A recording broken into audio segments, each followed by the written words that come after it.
Good morning, నేను రాధిక. మరి ఈ రోజు వివిధ దినపత్రికల్లో వచ్చినటువంటి ప్రధానాంశాలు ఏంటి, రెండు తెలుగు రాష్ట్రాల్లో ఏం జరుగుతుంది ఒకసారి చూద్దాం. ముందుగా తెలంగాణ ఈనాడు పేపర్ తీసుకున్నట్టయితే సత్యసాయి స్ఫూర్తిదాత అంటూ మెయిన్ హెడ్లైన్ ఇవ్వడం జరిగింది ఇక్కడ. సో మనం చూస్తున్నాము, ఆయన బోధనతో కోట్ల మంది భక్తులు ప్రభావితం, సెంట్రల్ ట్రస్ట్ సేవలు అద్భుతం, బాబా శత జయంతి వేడుకల్లో ఉపరాష్ట్రపతి సిపి రాధాకృష్ణన్, తెలుగు రాష్ట్రాల సీఎంలు, త్రిపుర గవర్నర్ సహా పలువురు హాజరైనట్టుగా మనం ఇక్కడ చూస్తున్నాం. అయితే ఇక్కడ చూసుకున్నట్లయితే నెక్స్ట్ భద్రతా మండలి సంస్కరణలు తప్పనిసరి, IBSA నేతల సమావేశంలో మోదీ స్పష్టీకరణ, అందరికీ అందుబాటులో నూతన సాంకేతికతలు, G20 సదస్సులో భారత ప్రధాని నరేంద్ర మోదీ మాట్లాడినటువంటి విషయాన్ని మనం ఇక్కడ చూస్తున్నాం. నెక్స్ట్ వార్తలోకి వెళ్తే కర్ణాటకలో సీఎం కుర్చీ కోసం ఆగని పోరు అంటూ వార్త చూస్తున్నాము. కర్ణాటకలో సీఎం కి సంబంధించినటువంటి పోరు జరుగుతుందనే విషయాన్ని మనకి ఇక్కడ అర్థమవుతుంది.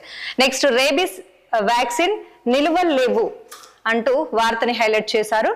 అలాగే సెంట్రల్ మెడిసిన్ స్టోర్లకు అరకొరగా సరఫరా అవుతోంది, అలాగే కుక్క కాటేస్తే ప్రైవేటుకు పరిగెత్తాల్సిందేనా అంటూ వార్తని ఇక్కడ హైలైట్ చేశారు ఈనాడు పేపర్లో.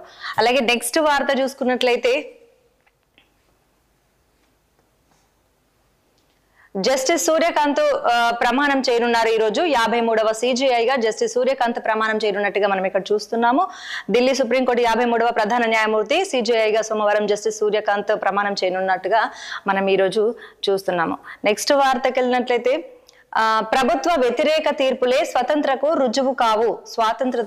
రుజువు కావు CJI జస్టిస్ BR గవాయ్ మాట్లాడుతున్నటువంటి విషయాన్ని మనం ఇక్కడ చూస్తున్నాము. నెక్స్ట్ చండీగఢ్ బిల్లుపై రగడ, బగ్గుమన్న పార్టీలు, వెనక్కి తగ్గిన కేంద్రం, శీతాకాల సమావేశాల్లో తేబోమన్నటువంటి ప్రకటనని ఇక్కడ చూస్తున్నాం. పార్లమెంటు శీతాకాల సమావేశంలో కేంద్ర ప్రభుత్వం ప్రవేశపెట్టాలనుకున్నటువంటి చండీగఢ్ బిల్లుపై పంజాబ్ నుంచి తీవ్ర వ్యతిరేకత వ్యక్తమవుతున్నటువంటి విషయాన్ని మనం ఇక్కడ చూస్తున్నాం. ఇక గ్లోబల్ సమ్మిట్ కి సంబంధించి అంతర్జాతీయ స్థాయిలో ఏర్పాట్లు జరుగుతున్నాయి. అధికారులకు సీఎం రేవంత్ రెడ్డి దిశానిర్దేశం చేస్తున్నటువంటి విషయాన్ని మనం ఇక్కడ చూస్తున్నాము. అధికారులకు సూచనలు ఇస్తున్న సీఎం రేవంత్ రెడ్డి చిత్రంలో శివధర్ రెడ్డి, మనోహర్ రెడ్డి, ఈవి నరసింహారెడ్డి, మల్రెడ్డి రంగారెడ్డి, పట్నం మహేందర్ రెడ్డి తదితరులు ఇక్కడ ప్రముఖులు హాజరయ్యి దీనికి సంబంధించి గ్లోబల్ సమ్మిట్ కి సంబంధించినటువంటి ఏర్పాట్లు చేస్తున్నటువంటి విషయాన్ని మనం ఇక్కడ చూస్తున్నాము. ఇప్పుడు రాబోయేటువంటి December 8, 9 కి సంబంధించి సమ్మిట్ ఉంది కదా, దానికి సంబంధించినటువంటి వార్తను ఇక్కడ చూస్తున్నాం.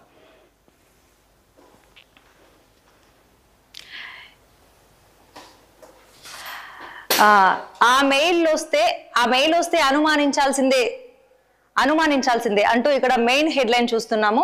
బ్యాంకు ఖాతా మార్చుతున్నామంటూ సైబర్ నేరగాళ్ల మోసాలు, దడ పుట్టిస్తున్న బిజినెస్ ఈమెయిల్ కాంప్రమైజ్ స్కామ్, అలాగే ఓ హైదరాబాద్ సంస్థ నుంచి 150 కోట్ల కొల్లగొట్టే యత్నం చేసినట్టుగా కనిపిస్తోంది. ఈ సైబర్ కి సంబంధించిన నేరగాళ్ళు అనేది బ్యాంకు అప్రమత్తతో అడ్డుకట్ట, గతంలో ONGCకి 197 కోట్లు టోపీ పెట్టినట్టు టోకరాయినట్టుగా మనం ఇక్కడ చూస్తున్నాం.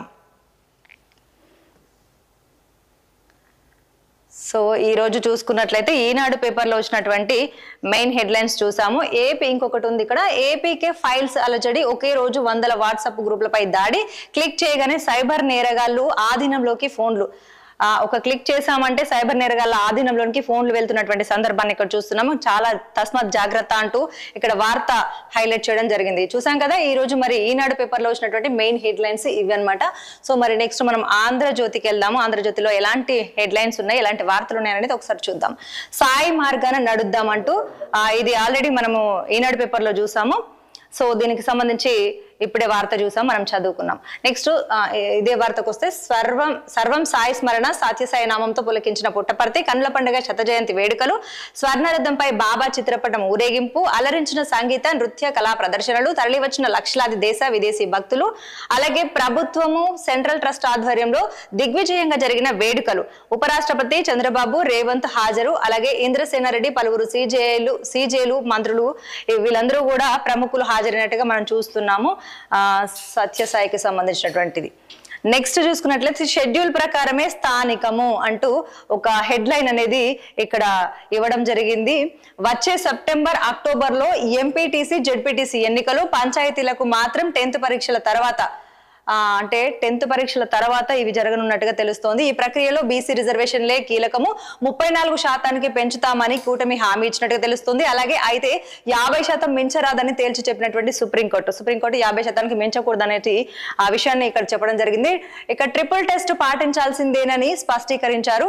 అలాగే రాష్ట్రంలో బీసీ రిజర్వేషన్ల ఖరారుకు వచ్చే నెలలో డెడికేటెడ్ కమిషన్ ను నియమించే ఛాన్స్ ఉన్నట్టుగా తెలుస్తోంది. అలాగే అధ్యయనానికి 3 నెలలు పట్టేటువంటి అవకాశం ఉంది. మార్చిలో ముగియనున్న ఎస్ఈసి నీలం పదవీ కాలం కొత్త కమిషనర్ వచ్చాకే ఎన్నికలపై కసరత్తు జరుగుతుందనే విషయాన్ని ఇక్కడ మనకు అర్థమవుతుంది. నెక్స్ట్ కూరగాయల రేట్లు చూసుకుంటే ఎలా ఉందో మనందరికీ తెలుసు. సో దీనికి సంబంధించిన వార్త చూస్తున్నాము. కూరగాయలు మొంతా తుఫాన్ దెబ్బతిన్నటువంటి తోటలు, మొంతా తుఫాన్ మొన్న చూసుకున్నాం కదా ఎంత ఆగం అల్లకల్లోలం చేసిందనే విషయాన్ని, దానికి సంబంధించి పంటల నష్టం అనేది జరిగింది. దాని వల్ల కూరగాయల రేట్ అనేది కొండెక్కినట్టుగా కనపడుతుంది. మొంతా తుఫాన్ కు దెబ్బతిన్నటువంటి తోటలు, సామాన్యులపై పడుతున్న భారము బహిరంగ మార్కెట్ లో ఏ రకమైనా సరే కిలో 70 రూపాయల పైనే కనపడుతుంది. ఇక కిలో చిక్కుడుగాయలు 120 రూపాయలు, క్యారెట్, బీట్రూట్, క్యాప్సికం, బీన్స్ 80 నుంచి 100 రూపాయలు పలికేటువంటి అవకాశం కనిపిస్తోంది. అలాగే రైతు బజార్లలోనూ వ్యత్యాసం తక్కువే అంటూ వార్తని హైలైట్ చేశారు.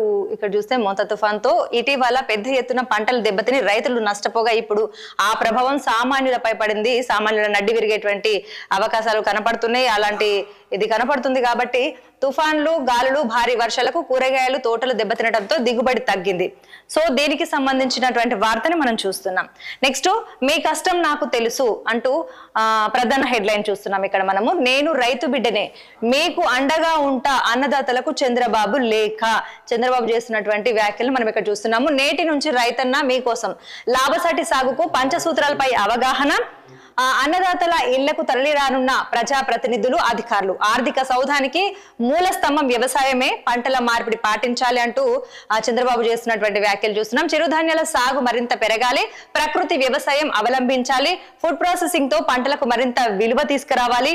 అలాగే 13,000 కోట్లతో 38 పరిశ్రమలకు ఎంఓయూలు, టెక్నాలజీ తోడైతే రైతుకు తిరుగుండదు అంటూ సీఎం చంద్రబాబు చేస్తున్నటువంటి వ్యాఖ్యల్ని మనం ఇక్కడ చూస్తున్నాం. నెక్స్ట్ వార్తకి వెళ్తే మన తేజస్ ఎంత భద్రం అంటూ జరిగినటువంటి విమాన ప్రమాదానికి సంబంధించినటువంటి వార్త చూస్తున్నాం మనం ఇక్కడ. 24 ఏళ్లు 18,000 ఫ్లైట్ అవర్స్ లో కేవలం 2 ప్రమాదాలు జరిగినాయి. ఇక F-16 తొలినాళ్లతో పోలిస్తే తక్కువే అంటూ వార్త చూస్తున్నాం. ఫ్లైట్ అవర్స్ పెరిగే కొద్దీ ట్రాక్ రికార్డు మరింత మెరుగయ్యే అవకాశము. సింగిల్ ఇంజన్ తో కూడిన 4వ తరం యుద్ధ విమానమైనటువంటి తేజస్ MK-1 ను కొనుగోలు చేసేందుకు అర్జెంటీనా, ఈజిప్ట్, నైజీరియా, ఫిలిప్పీన్స్ వంటి దేశాలు ఆసక్తికరంగా ఉన్నాయంటూ వార్తని చూస్తున్నాం. విమానానికి సంబంధించినటువంటి వార్త, హెలికాప్టర్ కి. నెక్స్ట్ వార్త చూసినట్లయితే ఇది ఆల్రెడీ మనం చదువుకున్నాం. ప్రభుత్వ వ్యతిరేక తీర్పులు ఇవ్వక్కర్లేదు, అలా ఇస్తేనే స్వతంత్రంగా వ్యవహరించే జడ్జి అనుకుంటారనే భావన సరికాదు. కోర్టు ముందున్న పత్రాలు, ఆధారాల మేరకే తీర్పులు ఇవ్వాలి. న్యాయ వ్యవస్థ స్వతంత్రత కోసము కొలీజియం వ్యవస్థ ఉండాల్సిందేనంటూ చెప్తున్నటువంటి విషయాన్ని మనం చూస్తున్నాము. మరి ఇందులో మనము ఆంధ్రజ్యోతిలో చూసుకున్నట్లయితే ఈ వార్తల్ని హైలైట్ చేయడం జరిగింది. నెక్స్ట్ మనము తెలంగాణ వెలుగు పేపర్ తీసుకుందాం. వెలుగులో ఎలాంటి వార్తలు ఉన్నాయో ఒకసారి చూద్దాం. యుఎన్ సెక్యూరిటీ కౌన్సిల్లో సంస్కరణలు తేలాల్సిందే అంటూ ఇక్కడ వార్తను చూస్తున్నాము. అలాగే పంచాయతీల్లో తేలిన రిజర్వేషన్లు, గ్రామాలు వార్డుల వారీగా మండల ఆఫీసుల్లో లిస్టుల ప్రదర్శన అంటూ వార్తని హైలైట్ చేశారు. ఇప్పటికే గెజిట్ రిలీజ్ చేసిన పలు జిల్లాల కలెక్టర్లు నేడు NECకి రిజర్వేషన్ల లిస్టులు అందజేయనున్నటువంటి PR ఆఫీసర్లు, పోటీకి ఏర్పాట్లు చేసుకుంటున్న ఆ ఆశావాహులు. మొత్తం గ్రామీణ ఓటర్లు 1,67,00,000 మంది ఉన్నట్టుగా తెలుస్తోంది. 12,733 సర్పంచ్ స్థానాలకు 1,12,288 వార్డులకు ఎలక్షన్స్ జరగబోతున్నాయి. 3 దశల్లో జరిపేందుకు SEC సూత్రప్రాయ నిర్ణయం తీసుకున్నట్టుగా తెలుస్తోంది. నెక్స్ట్ వార్తకి వెళ్ళినట్లయితే మంత్రుల వాట్సాప్ గ్రూపుల్లోకి హ్యాకర్లు. చూస్తున్నారు కదా ఈ వార్త. మనము APK ఫైల్స్ పంపి హ్యాకింగ్ హ్యాకింగ్ కు యత్నిస్తున్నట్టుగా తెలుస్తోంది. ఎస్బీఐ ఆధార్ అప్డేట్ పేరుతో మెసేజ్లు వస్తున్నాయి, చాలా జాగ్రత్తగా ఉండాలంటూ చెప్తున్నటువంటి విషయం. ఏపీకే ఫైల్ లింకులు ఓపెన్ చేయగానే ఫోన్లలోకి మాల్వేర్, అలాగే ప్రజల అకౌంట్లు గ్రూపుల్లోకి ఏపీకే ఫైల్స్ వస్తున్నాయి అంటూ తెలుస్తోంది.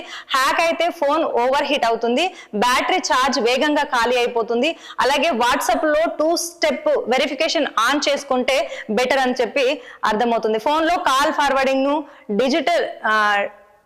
డిజేబుల్ చేసుకోవాలని పోలీసులు సూచిస్తున్నటువంటి విషయాన్ని మనం గమనించాలి.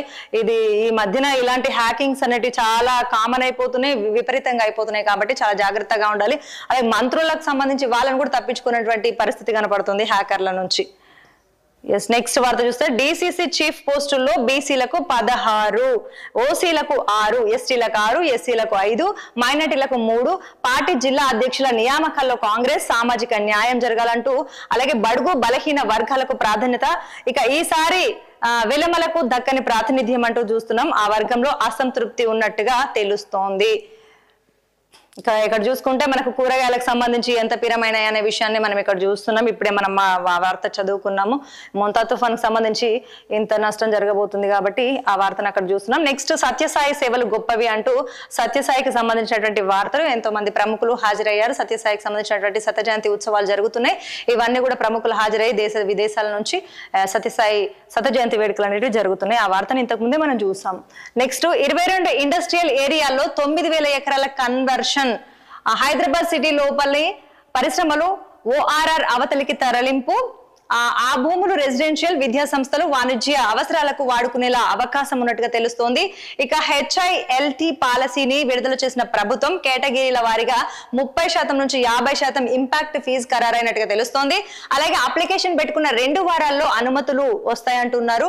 అలాగే 45 రోజుల్లో కన్వర్షన్ అనేది జరుగుతుందనేది మనం చూస్తున్నాం. నెక్స్ట్ ఇక్కడ ఒక ఎస్బీఐకి సంబంధించిన వార్త. రాష్ట్ర బ్యాంకుల్లో అన్క్లెయిమ్డ్ డబ్బు 2,200 కోట్లు, 80 లక్షల ఖాతాల్లో నిధుల గుర్తింపు జరిగినట్టుగా తెలుస్తోంది. ఇక ఎస్బీఐలోనే అత్యధికంగా తెలుస్తోంది. అలాగే ఆ తర్వాతి స్థానంలో యూనియన్ బ్యాంకు. హైదరాబాద్, రంగారెడ్డి జిల్లాలో భారీగా అన్క్లెయిమ్డ్ సొమ్ముంది. డిసెంబర్ 31లోగా క్లెయిమ్ అవుతుంది. నీకు చేసుకోకపోతే కనుక డిఈఏఎఫ్ కు బదిలీ అవుతుంది అనే విషయాన్ని ఇక్కడ మనం చూస్తున్నాము. నెక్స్ట్ వెలుగు పేపర్లో ఉన్నటువంటి వార్తలు ఇవి. నెక్స్ట్ పేపర్కి వెళ్తే కనుక మనం సాక్షికి వెళ్దాము. సాక్షిలో ఎలాంటి వార్తలు ఇచ్చారో ఒకసారి చూద్దాం. రైతన్న కోసం మరో మాయవేషం అంటూ మెయిన్ హెడ్లైన్ చూస్తున్నాం. ఇక్కడ అన్నదాతలను నిండా ముంచి నేటి నుంచి రైతన్న మీకోసం అంటూ బాబు డ్రామాలు చేస్తున్నారంటూ ఇక్కడ ఒక వార్తని హైలైట్ చేశారు. సుఖీభవ అంటూ అన్నదాతలను దారుణంగా వంచి పంచసూత్రాల అంటూ మాట్లాడుతున్నటువంటి విషయం. ఇక్కడ రైతులకు 2 ఏళ్లలో 40,000కు గాను ఇచ్చింది 10,000, ఎగ్గొట్టింది 30,000 అంటూ చూస్తున్నాం. ఇక ఉచిత పంటల బీమా ఉంటే ఎకరాకు 20,000 నుంచి 25,000 సహాయం అందేది. సకాలంలో ఇన్పుట్ సబ్సిడీ ఇచ్చి ఉంటే 1,100 కోట్లకు పైగా ప్రయోజనం చేకూరేది. ధరల స్థిరీకరణ నిధి ఉంటే గనక రైతన్నలకు భరోసా ఉండేదంటూ ఇక్కడ చంద్రబాబుని విమర్శిస్తున్నటువంటి వైనం కనపడుతుంది. ధరలు పతనమైనప్పుడు మార్కెట్లో ప్రభుత్వం జోక్యం చేసుకుంటే పంటలకు మద్దతు దక్కేది. ఇక వ్యవసాయం నడ్డి విరిచి పెట్టుబడి ఖర్చులు పెంచేసిన చంద్రబాబు సర్కార్, అలాగే ఆర్బీకే వ్యవస్థ, ఈ క్రాప్ సాంకేతికత నిర్వీర్యం, ఎరువుల కోసం సీజన్ లో రైతన్నల అగచాట్లు, ఇక అదనకు నాణ్యమైన విత్తనాలు కరువే అంటూ చూస్తున్నాం. ధాన్యం నుంచి అరటి దాకా ఏ పంట చూసినా మద్దతు కరువే. ఈ మోసాలపై కూటమి నేతలను నిలదీసేందుకు రైతన్నలు సిద్ధమంటూ ఇక్కడ వార్తను చూస్తున్నాము.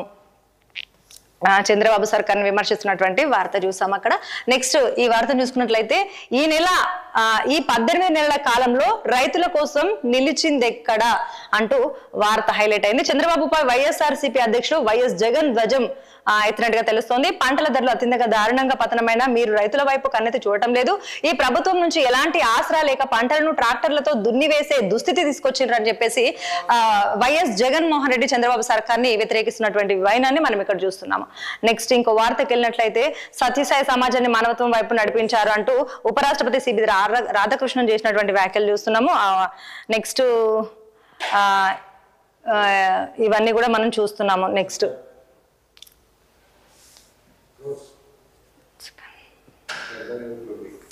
నెక్స్ట్ దిశ పేపర్ చూసుకున్నట్లయితే ఫిట్నెస్ తక్కువ, జిమ్, వాకింగ్, యోగా ఏదైనా ఆరంభ సూరత్వమే అంటూ భారతం చూస్తున్నాం. ఫిరాయింపు ఎక్కువైందంటూ ఇక్కడ చూస్తున్నాము. నెక్స్ట్ స్థానిక ఎన్నికలపై ఉత్కంఠకు తెరలేపింది అనేది తెలుస్తోంది. సో నేడు హైకోర్టులో విచారణ, నిర్ణయం వెలువరించే ఛాన్స్ అంటూ ఇది చూస్తున్నాం. సో మరి చూసాం కదా, ఇవన్నీ మనకి ఈ రోజు ఉన్నటువంటి వివిధ వార్తాపత్రికల్లో ఉన్నటువంటి ప్రధాన అంశాలని చూసాము. మళ్ళీ రేపటి వార్తాపత్రికతో మళ్ళీ కలుద్దాం. చూస్తూనే ఉండండి 6 టీవీ. నమస్తే.